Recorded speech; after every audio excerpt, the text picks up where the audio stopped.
Welcome back to the Don't Fret podcast, where I don't want you to fret about what I say, but I do want you to think about it. And I might break my rule today, and this might be the episode where I fret just a little bit. I'm gonna be honest with you, and in all transparency, before we get started, I want to give you all a trigger warning. We are going to be talking about some body image topics. We're going to be talking about some things pertaining to eating disorder. These are some of the things we'll be touching on today. And so if you're someone who cannot take that, I understand. I respect it. Please exit now and just watch the other old episodes. Or wait for me next week, because y'all, I'll come back every week. Y'all come back every week. So if you can't do this one, you'll definitely be able to do the next one. But I wanted to give that warning just in case, because we are all on our own healing journey. And I think some of us are able to hear and accept certain information, and some of us are just not there yet. And so if you're not there yet, then this might not yet be the episode for you to listen to. This episode, this episode is gonna be tough for me. I'm gonna be really open and vulnerable with you all today, because I was a little bit vulnerable and open with you a few days ago. If you have not seen, I did a vlog of me in the airport on my way to San Diego. Actually, I want to give you a little clip of it here. Come with me to San Diego to get buccal fat removal. What did he say? Yes, I'm in the airport. I'm on my way to San Diego to get buccal fat removal. If you don't know what buccal fat removal is, literally they remove the fat pads out of your cheeks. It's not reversible. It's permanent. If I don't like the results, I have to deal with it. And there's no way to revise. And so as I'm walking through the airport, I decided, Justin, you're not going to do it. I'm too scary. I'm too scary. I don't want to mess my face up, and then I can't do anything about it. I'm just too scary. And some of you will be like, why would you do that? You don't need that. Why would you even think about doing that? Y'all, in all transparency, I've been feeling so ugly. And I'm going to get buccal fat removal, and this shit going to make me fine. So as you see, I'm sitting in the airport in San Diego with that delicious yellow sweater. Y'all love that yellow sweater. That's Jacquemus. Thank you. Delicious. And I was sitting in that airport, and I revealed to you all that I was going to go to San Diego because I was going to get buccal fat removal. And I wanted to talk about that today because there definitely were comments, you don't need it, and there were comments, really curious as to why I even considered that. And there was just a lot of confusion. And I realized that I believe that as a society, a lot of us don't talk about the insecurities that men face about their own body image and how they look. I think that is a topic that often is dominated by women. And I think part of the reason why some might have even been taken aback by the idea that I even considered to do that is because I'm a man. And I just want to touch on it because I just think that us as men, we need to have space where we're that open and when we're that real and we're that honest. Statistically, men experience body dysmorphia at way higher rates than women. Which makes sense because we are very delusional. We are very delusional. And so it's something that really, it impacts us as a community. And, I sat in that airport, and for weeks I was super excited about the surgery, and I was very excited about the idea of doing it. And I was very excited about how I thought I would look post-surgery. My whole life, I think I've struggled with body image. I've struggled with my weight. I've struggled with my eating habits. I've struggled with how I look. And even to this day, it's something that bothers me. I know that I'm sitting here looking very dainty in my size small, wide project sweater. Isn't it beautiful? Isn't it? I was like, I'm not going to bring the top up. I was like, you know what, Justin, just sit down and talk. Make this serious. Don't bring the shirt up. But can we talk about it? Y'all, if you do not watch this podcast on YouTube, the way that you are missing the looks, I need you to at least just click the video just to consume the look, and then you can go back to your audio version. But you need to consume the look. Even to this day, even in my size small white project, I don't know if you noticed, but this is connected. Isn't this insane? I still have my days where I'm like, I feel so fat.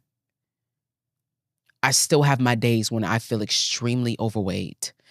I still have my days when I'm sitting around feeling like, oh my God, you do not need to eat anything. Like you fatty. To this day. And it's been something that I went through my whole entire life. As a kid, food was comfort. And I've spoken to y'all a lot about, how I felt misunderstood as a kid. I spoke to you briefly about there were moments in my life where I think I just felt very alone. And if I could confide in anything, I could confide in a plate because I could not confide in a person. And it's an interesting thing when you have that relationship with food because it really does play on the mind. Like, when you really think about this, because if you're blessed enough, food is one of those things that you always have access to if you're blessed enough. We're all come from, different upbringings and different households. But I grew up in a home where food was always available. And so if something like that can bring the comfort, but I don't have the availability of those who are raising me to have particular conversations. If I don't have the availability of those around me to make me feel that level of comfort, if to feel that level of seen, if I don't have that, I turn to the thing that I knew was there, and food was there. I was extremely overweight as a kid. And it affected me. It affected my friendships. I know there were people who didn't hang out with me because I was fluffy. It's the truth. There were kids who talked about me. There were kids who teased about it. And I think it even affected me too because it played a lot in like the little crushes that I had, Part of why I was denied is because, I was the fat kid on the playground. And it broke my self-confidence. And to this day, I question how I show up in particular rooms and I wonder, what is everything looking like? I'm wondering what it is that I look like, and I'm sitting down dissecting my flaws. And the worst thing is one of the most dangerous things that sometimes you can do is give an insecure person money. One of the worst things you can do sometimes is give an insecure person money. Because we're going to go out there and find some type of way to perfect what we feel is imperfected. And, unfortunately, I have my moments when I'm an insecure person and I felt like the imperfection was this face. And I said, well, okay, one thing that I know my doctor can do is slim this up real good.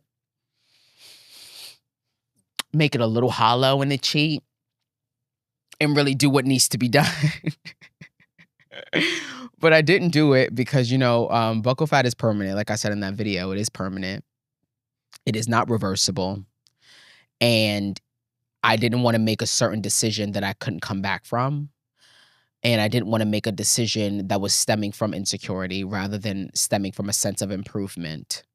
It wasn't this idea of I'm going there to improve what I already have. It was this idea of I'm going there to correct what I feel is not correct. And it's just not the way that we go about those type of decisions. I can vividly remember when this all started for me, when this feeling of insecurity began. I'll never forget, I was going school clothes shopping with my mother. And if you ever been a big kid, when you go to get your school uniform, they have all the sizes, right? And then they got the husky sizes. And I had to shop at the husky section. And y'all, I remember being in the store and crying profusely because I understood what that meant. I understood that, like, indirectly, I was being shamed about my weight even as a child by a company who didn't even know me. And I just was so, like, devastated and saddened. And obviously, I brought that husky uniform because I saw that would fit over that big body. And, went to school and wore that husky uniform over that big body. And that is when the eating issues began. I went from eating school lunch to, like, not eating it and just getting the chocolate milk, and then that wasn't enough because I would be hungry, and so then I would go back to getting the school lunch, and then I would get up from the school table, the school cafeteria lunch table, and I would go in the bathroom, and I would go in the stall, and, I don't even have to complete the sentence because um, and that didn't work. I was still big. And then I got older. I went through this really big, like, kind of fitness journey of like, okay, I'm gonna get it together. I'm gonna do this correctly. I'm gonna stop being delusional. Because I think sometimes when you struggle with your weight and you are around people who have the ability to kind of eat whatever they want, you get this internalized thing where you almost feel like, oh, I don't eat a lot because I don't eat as much as they eat in comparison. And I was delusional enough to the idea that I would say that, but like in all transparency, no, I wasn't eating 5 meals in a day. But when I ate that one meal was 5,000 calories. When I finally sat down and ate at whatever time I chose and began, I ate and it didn't stop. And whatever it was caloric, it was high. And I said, okay, well, I have to be real. I have to be honest. And if I'm really going to do the work of bettering myself, if I'm really going to try in some way to feel healthy and feel like I look okay, I have to really invest my time and energy and do it for real. And so I went through that journey. I lost some weight. But I was still never really small. I was still fluffy. Um, and one day I had my Air Pro Maxes on. I was walking down the road, listening to a podcast. I don't listen to podcasts much, but one thing that I do try to do is I do try to, if I can remember, to listen daily to my news podcast. And so one of the ones that I like is The Daily. I believe it's by the New York Times. And so I was listening to that, and they said, um, all the new wave is Ozempic. And I said, what is Ozempic? Weight loss drugs and help you lose weight. And I was listening to it, and I'm listening to the testimonials of the people. And I said, wait, what is this? And so, of course, I called my mama. And I said, have you heard of the Ozempic? And she said, yeah, I know some. Yeah. She said, yeah, it's like, yeah, a lot of people are starting to get it now. I said, I need to get my hands on this. Obviously she wouldn't help me. So, I have to be an independent Black king and get it myself. And I sure the hell did. And so in my promise to you, I told y'all that like I was not going to just talk about what I've been through with my weight and the insecurities about it and the insecurities about my self-image, but I was going to talk to you about the things that I have had done. So in my levels of insecurity, and I told you sometime the worst thing you can ever do is give an insecure person money. I went over there and took my money and got me some Ozempic, semaglutide to be exact. And I'll have my doctor on here. We're gonna have an episode with my doctor. My doctor is gonna come on the show. And I was not gonna discuss with him my semaglutide journey, but now that I'm revealing it to you now, I guess when I bring him up here, we'll discuss it. But because I did not, when I was talking to him, and I was like, I want you to come on the pod, and he said yes. That definitely was a topic I was not gonna bring up. But here we go, me running my mouth and putting y'all in my damn business. So I started doing that. I did it. I did not do it long. I didn't do it long because I don't know. Long term, it just doesn't feel like a safe thing. And so I didn't do it long. I did it for maybe 2 months and lost weight. Now let me rewind a little bit. Before I got on it, I did something else.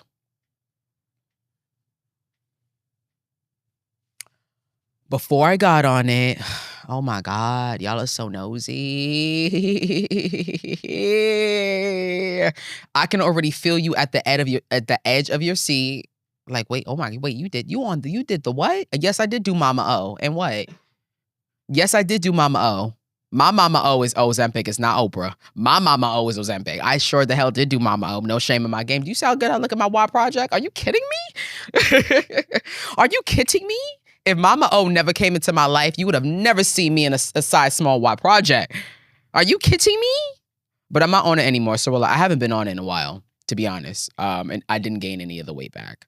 Because in my life right now, I am not a huge eater. And I'm grateful that I'm at a place in my life where I really do eat intuitively. I do eat what I want. If you don't know this fun fact, I do not cook. It's not that I don't know how to, I just choose not to.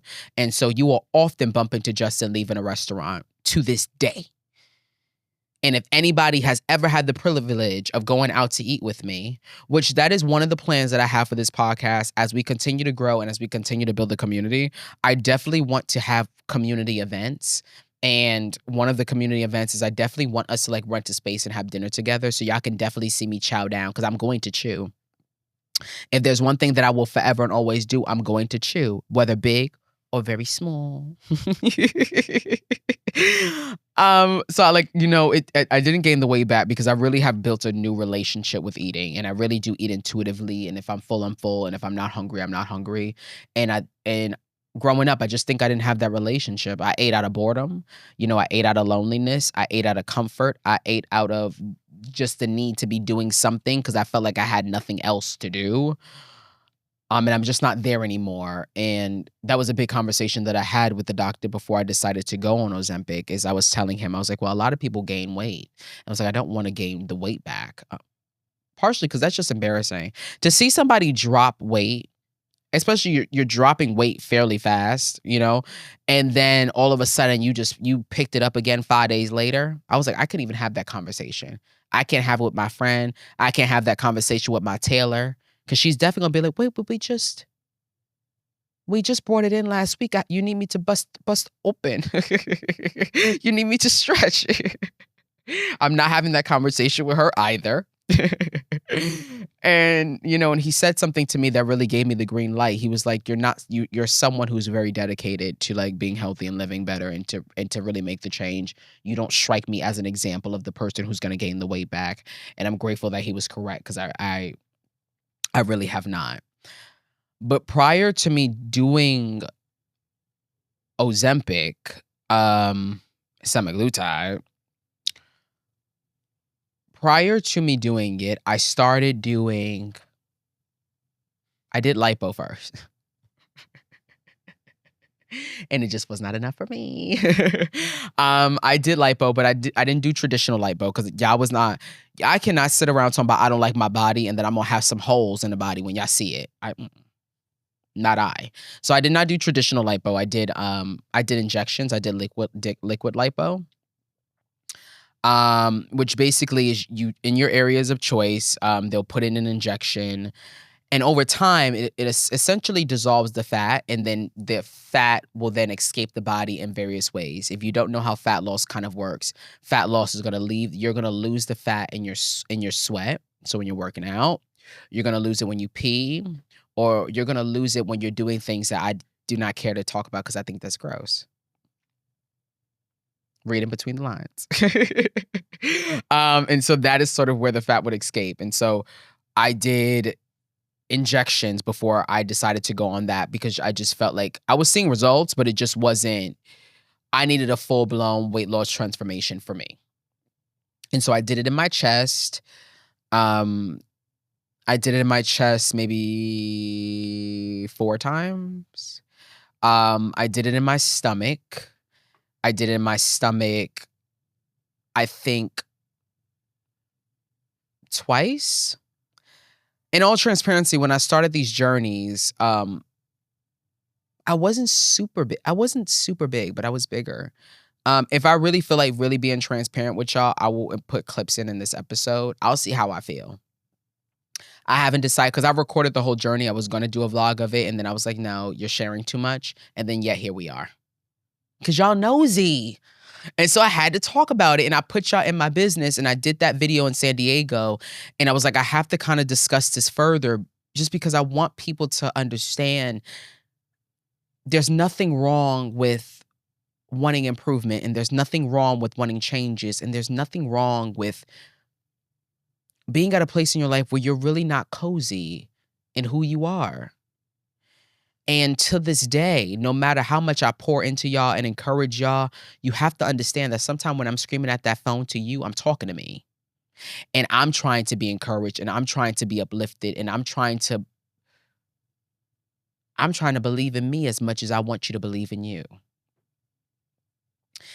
And so, through the journey, I was like, I have to discuss this because I'm still going through the healing. Those injections was not that long ago. I did them in the summertime. So I did them a few months ago. My journey with Ozempic was not long after that. Um, but if it felt necessary. And I felt even more concerned with myself when I even made the initial idea to do buccal fat removal. And I don't think y'all realize how deep it was in. Like, I did the deposit with the doctor. Like, I was literally flying to the appointment. Like, things were set up in the room for us to get ready and go. And, beyond the other reasons of why I didn't do it either because there was a part of me that was just like, when is it going to be enough for you? Before the threshold was like, you need to lose weight. Okay, you did that. And then the threshold was like, you need to lose the man boobs and his belly, and you did that. And, and then the threshold was like, you need to be in a certain waist size, and you did that. And then the next threshold was like, you needed to weigh a certain number. You weigh less than what you wanted to, less than what the goal even was. So when does it stop? And that is when you will really find yourself in dangerous, dangerous water and situation. And part of what really triggered this episode 2 side of all of that, I don't know if y'all remember, I'm sure y'all do because it was controversial for a second. Baby girl who I love and adore, she did a video. I'm not gonna say her name because because I don't know, it's old news, and I don't know. I don't know if it's something that she wants to remove herself from, or I don't know if it's still something that she feels proud about. But she did a video talking about how she's proud to be slim. She's proud to be skinny. That is one of her proudest things, is that she's skinny. Um, and I saw the reaction of so many of you, and I saw how so many of you got triggered off of that video. Like how many of you kind of started to question yourself and your own self-worth and how you show up and how you feel in your own body. And I want you to understand something. You got to get cozy. You got to get comfortable in the skin that you are in, and you have to accept the ways in which that you show up in the world. I had to call myself out in this process and understand that a lot of my insecurities stemmed from the fact that I had a distorted idea of how it was that I was supposed to look. And I had a messed up idea of how it was that I did want to be seen. And I was so consumed with what everyone else liked. I'm comparing myself to the guys that y'all find attractive, the guys that y'all said were sexy, the guys that y'all desire to be with. And I'm thinking, oh, you don't look like that, so you don't look good at all. And, you don't look like that, so there's things that need to be fixed and changed and tweaked and altered, rather than accepting that the way you look, Justin, is the way you look. And there's elements of that that could be changed. There's elements of that that will not change at all. But if you don't love you in every single phase of it, you're going to always face a problem. I was facing a problem in that bathroom in school. I was facing a problem at the clothing store buying the uniform. I was facing the problem when I went to the doctor and said, get me the injection. I was facing the problem when I said to the doctor, please give me the Ozempic. I was facing the problem when I was sitting around as a freaking 13-year-old taking water pills. I was facing a problem as a young kid trying to starve myself. And through all of that, the issue at hand is I wasn't cozy. I wasn't comfortable in me. I didn't love me. You will never love yourself until you understand the love you want to receive.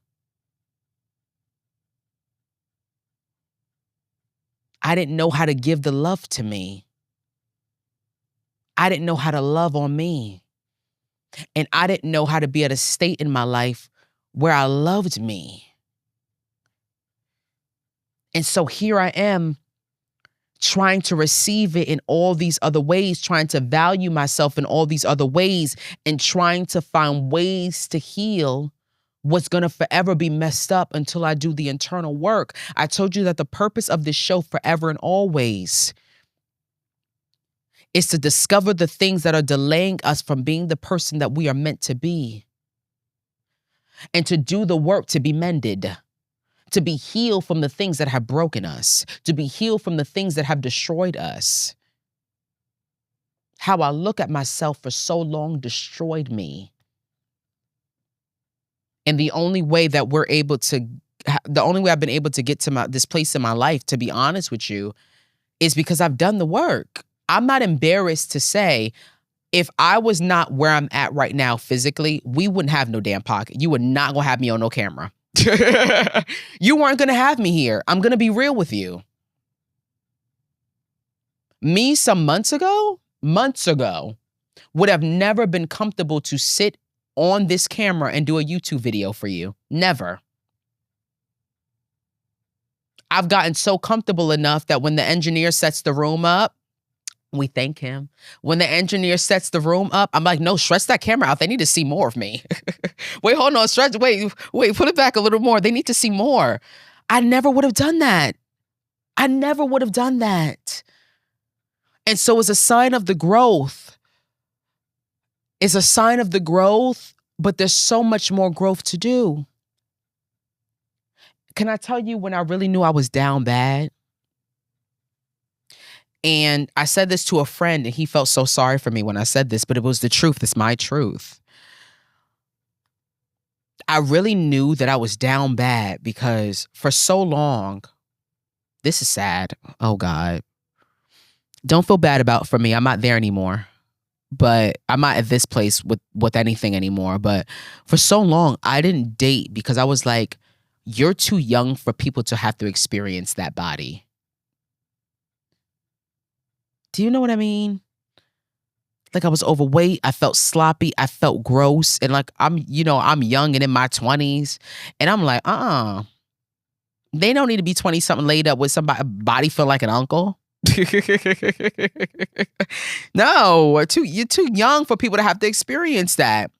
So for so long too, I didn't even date because I just felt so gross and so uncomfortable in my skin. And I will say that I'm not there anymore, but it definitely shows up in certain ways. And I think part of why one of my love languages that's really important to me is words of affirmation, because I think I need to be with someone who reminds me that, no, you look good.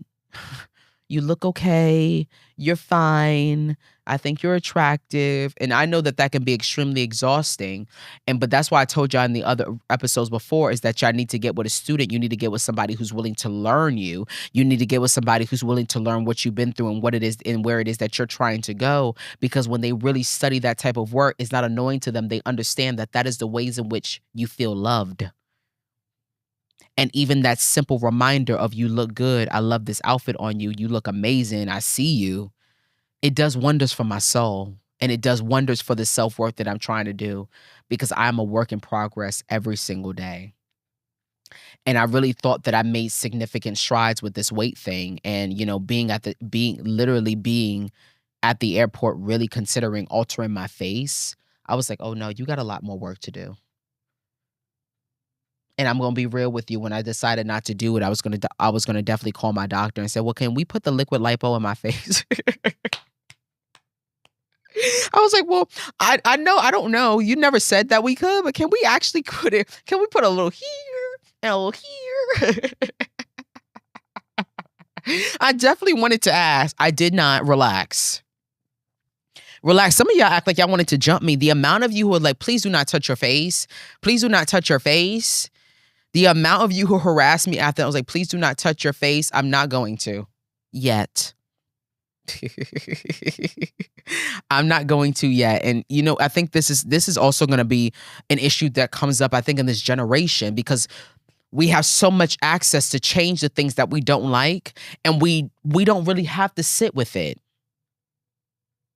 And that's so dangerous.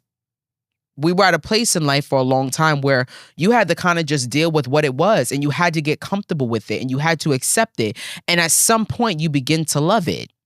You begin to embrace what it is. And nowadays you don't have to tolerate the things that you don't like about how you look. Like, we even got to a point now where there's surgeries to change your height. That is insane to me. No, I'm not considering that. I don't want that. Y'all could never make me feel insecure about my height. I can I tell you how much I love that? It's so funny because I do think that people would think probably that is the thing that I would be insecure about. I love my height because I feel like it is such a beautiful juxtaposition of who I am as a person.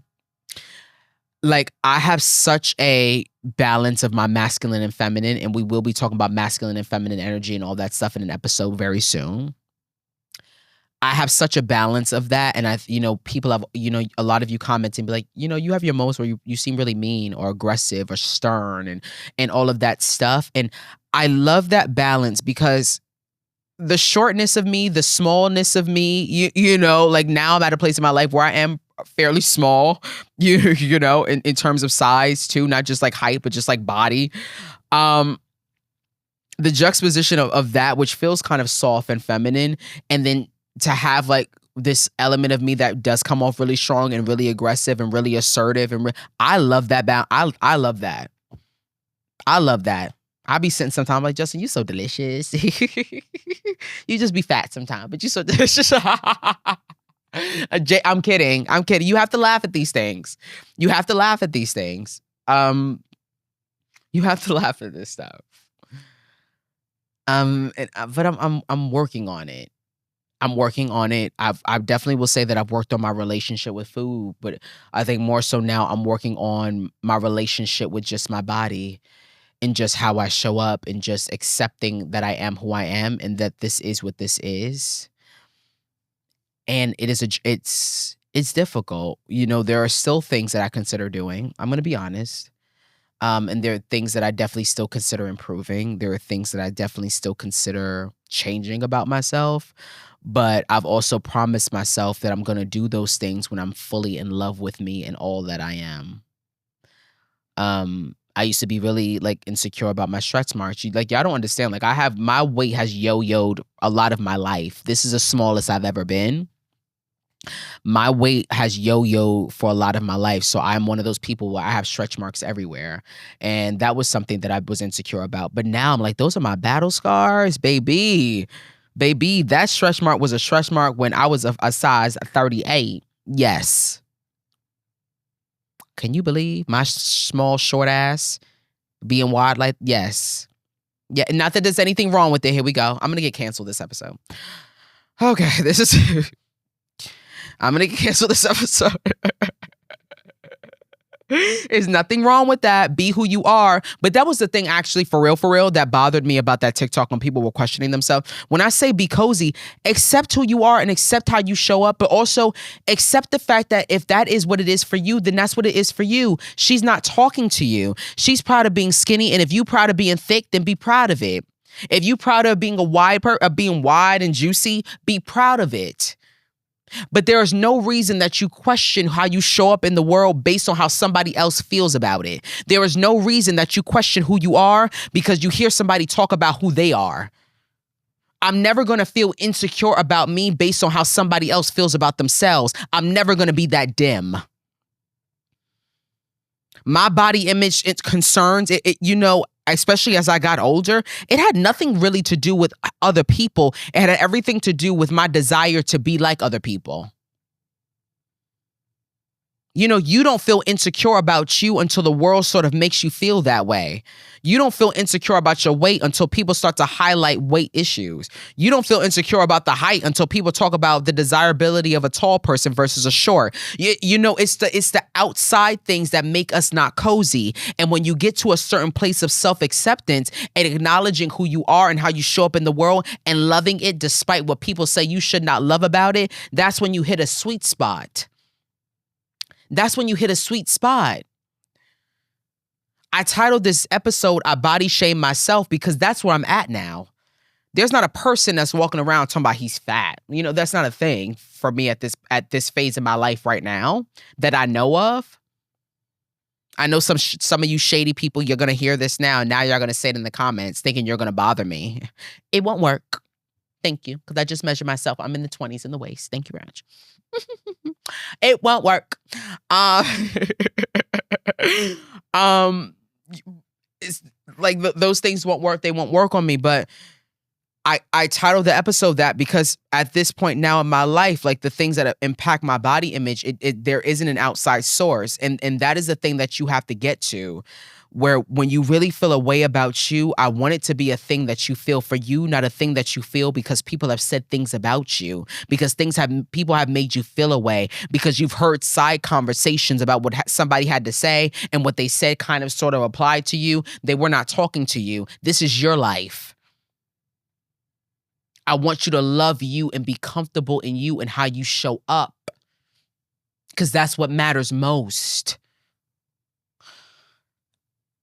And so when I go back to keep saying, like, I titled it this because I'm just at a place in my life where, yeah, I am so many ways sometimes my biggest hater, and I'm my biggest issue, and I'm my biggest problem, and I'm the one that calls me out. But I'm grateful that when me calling me out affects me, other people calling me out, it doesn't particularly affect me anymore. And that is a certain level of self-love.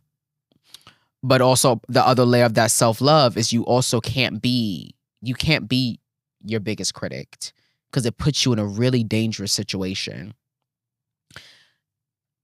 And in some days I am my biggest critic. And I appreciate all of you who love on me, and all of you who have sent me messages saying like, oh no, you're beautiful, and leave your face alone, and you look good, and there's nothing ugly about you. And I appreciate that kindness. But if you don't feel it for you, none of those words penetrate. And one of the things that I'm doing is definitely getting therapy when needed. Definitely calling myself out when needed, definitely being open and vulnerable, and doing things like this. Part of the healing sometime is letting people know that I'm a work in progress, genuinely. Sometimes the ways in which that you get over some things is to let people know that you're struggling. It's to let people know that you're struggling. I've told people in my life I'm struggling, and they've loved me enough to be like, what did you eat today? And those little things I appreciate. Love me enough to be like, you bitch, you look good. And I'm like, be careful with them B words. Be careful with them B words. I ain't gonna be too much of them B words. But thank you. Those little things, you have to open up and be vulnerable. Vulnerability will be the thing that will be the key to your healing. Vulnerability will be the thing that allows you to really heal from what it is you're struggling with. It allows you to call a thing a thing. It allows you to put a name on it. And it allows you to let the people around you who got your back and love you support you through the journey of your healing process. And so we have to get more open and more vulnerable. And I'm not just talking to my ladies who are listening, but I'm talking to the fellas, because I know we struggle with this. I've had these personal conversations with my own male friends who struggle with their weight, who struggle with how they look, who surprisingly will have also confessed to me how they have desires to do stuff to their face. You'd be surprised how common that this is with men, but unfortunately how much we don't discuss it. But the vulnerability will be the thing that is our healing. And we've been trained to feel like we got to be hard. We've been trained to feel like, oh, this doesn't apply to us. We've been trained to feel like it's a feminine thing to not love the skin you're in. No, it's a human thing. It's a human thing. The same way eating is a human thing. The same way weight fluctuation is a human thing. The same way just questioning how it is that you look sometimes is a human thing. But despite all of that, I need you to love you. I'm saying that to you, and I'm saying it to me. I need you to love you. And I need you to be okay with you. And I need you to be okay with the ways in which you might evolve as a person. And there's nothing wrong with getting tweaks and fixes and things done. I have. And if I feel like it, I will. But I'm going to do it at phases of my life when I'm truly comfortable in me and okay with me and okay with the idea that maybe what I want to do, I just cannot do. Like buccal fat removal. Because I really do want it, but I won't do it. I won't do it. I won't do it. I want to conclude this episode. I want to conclude this episode by having church for a quick second. Real quick, and then we're gonna go. Because I think that this to me, probably for me at least, is like gonna be one of my most heaviest episodes, just like discussing these things, because I don't know, they feel slightly embarrassing. I'm not embarrassed necessarily, but it definitely is a very difficult thing to lay your insecurity on the table and let people know about it. That it is a difficult thing to do. And so when I say that I want to have church with you for a second, is I know that there's somebody watching this right now who's feeling heavy because they may have felt the same way I felt. Maybe they've considered doing some of the things that I've done. Maybe you are doing some of the things that I have done. And so I'm sending loving energy to you. And I just want you to repeat after me when I say this. I love me because I'm me. I am uniquely me. I am gorgeously me. I am remarkably me. And it's so unbelievable to think that there is no one on earth who will ever get the opportunity to be me. So in every flaw that I possess, it is uniquely my own, and it is the element of me that makes me beautiful. And every element of me that is extremely gorgeous, and some might even claim is perfect, it is uniquely my own. There are treasures hidden in my flaw. There are treasures hidden in every nook and cranny and dent and stretch that is on this body. And that is something to embrace, that is something to accept, and that is something to celebrate. I love me. And not only am I grateful that I am me, I am grateful that I get to brag about the experience of being me. Because none of you girls will ever get it. None of you will ever know what it's like. I love you so much. I thank you for watching. Please don't get to like, please don't get to subscribe, please don't get to rate the podcast and let the people know that we are here. And please, y'all, try your hardest not to body shame you. And I know that I broke my rule a little bit, but the episode's over. So from now on, I do not want you to fret about what I say, but I do want you to think about it. I'll see you next week. Love you.